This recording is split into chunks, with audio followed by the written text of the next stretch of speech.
They say Rome was built on power and glory. But beneath the marble and gold, another story was written, one whispered in the dark, hidden behind velvet curtains and locked doors. Tonight, we open the scrolls history tried to burn, and listen to the voices of those Rome wanted the world to forget. In the dazzling empire of ancient Rome, where golden statues shimmered under the sun and marble halls echoed with power, another world existed, one that few dared to speak of. A world hidden in the shadows of greatness. Beneath the laughter of feasts and the roar of victory, a silent story unfolded. Behind those grand villas and opulent palaces lived women, whose names were forgotten, but whose beauty was legendary.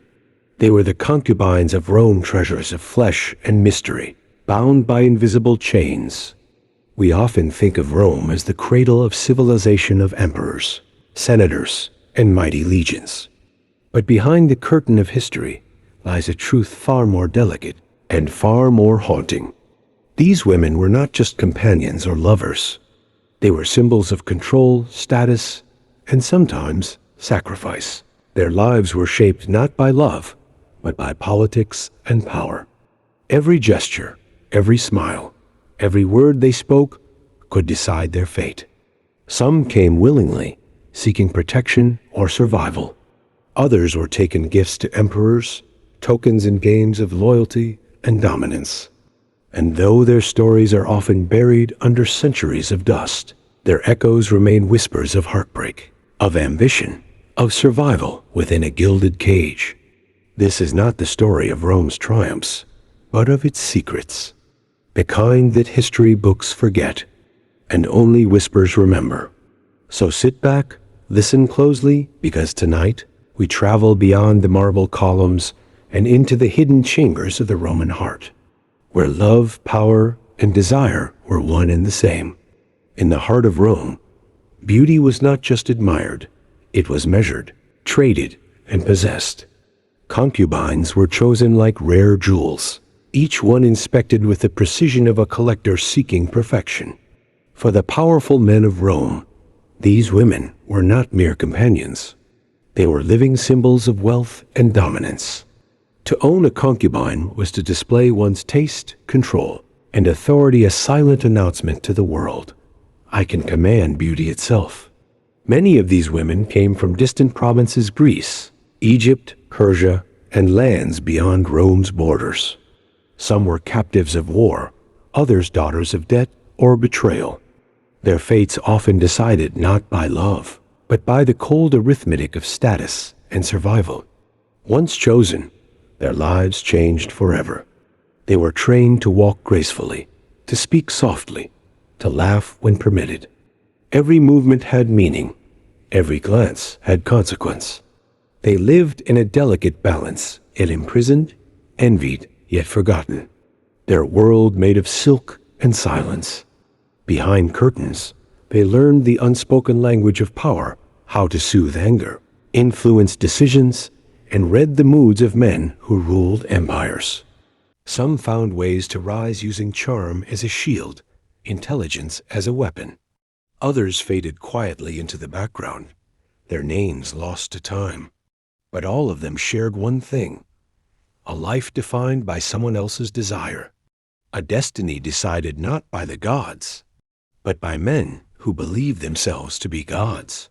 Luxury can be a beautiful prison. Inside the marble walls and golden chambers of Rome, many concubines lived lives that seemed like dreams to the outside world, yet inside, they were slowly unraveling. Isolation was their constant companion. They could see the world through silk curtains, but were forbidden to touch it. Friends were chosen for them, words were measured, and even their emotions were owned. A single act of defiance could turn affection into punishment. The Romans understood something dark, that control of the body was not enough. One had to control a mind. And so, these women were wrapped not only in jewels and perfumes, but in invisible chains, fear, dependence, and the illusion of privilege. Some began to lose track of who they once were. The girl from Greece, the singer from Egypt, the dancer from Gaul, Their names faded, replaced by pet names, by titles of possession. They became someone's beloved, someone's secret, someone's power.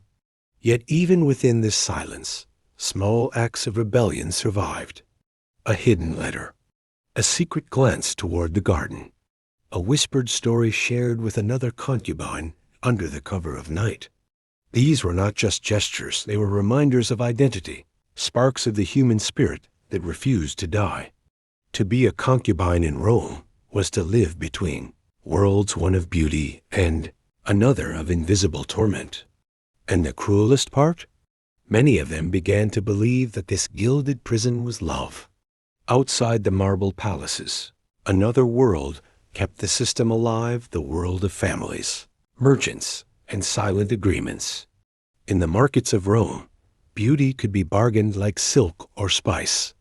Behind the noise of trade and laughter, deals were struck that shaped destinies. Fathers sold daughters to pay debts. Merchants offered young women as gifts to gain favor with senators or generals. And sometimes, those taken from faraway lands were never even told where they were, going only that their lives now belonged to Rome. Families who once held hope learned to live with silence. A mother might light a lamp each night, wondering if her daughter still breathed beneath Roman skies. For the women themselves, that question often stayed unanswered. Some concubines dreamed of escape. They planned in whispers, watching guards, memorizing routines, waiting for one small moment of freedom. But in Rome, freedom had a price few could pay. Those who tried to flee were branded as traitors, hunted, punished, erased. Their names removed from household records, as if they had never existed. Yet amid this cruelty, there were rare moments of compassion. A sympathetic guard, a secret letter smuggled out by a servant, a wealthy patron who dared to grant release to the woman he once owned. These fragments of mercy glimmered faintly in a city built on dominance. But the truth was clear. Rome thrived not only on conquest abroad, but on control within. And the concubines were the quiet victims of both. As centuries passed, empires rose and fell, but the echoes of Rome's hidden women never truly vanished. Their names may be lost to history, yet their presence lingers in art, in legend, in the silent corners of ruins where whispers still seem to live. Religion and culture tried to bury their stories beneath morality and myth. The rise of Christianity painted them as symbols of sin or redemption, while Roman historians often ignored them entirely, as if erasing them could cleanse the empire's conscience. But no silence can erase what once breathed, hoped, and suffered. Some concubines left behind traces a carved inscription, a poem written in secret, a name on a broken piece of pottery. These small fragments remind us that history isn't just about emperors and wars. It's about the unseen, the unheard, the forgotten. And though they lived in captivity, their endurance reshaped Rome itself. Many influenced powerful men's decisions, changed the course of alliances, and whispered truths that swayed empires. Their stories remind us that power is never complete, that even in submission, there is strength.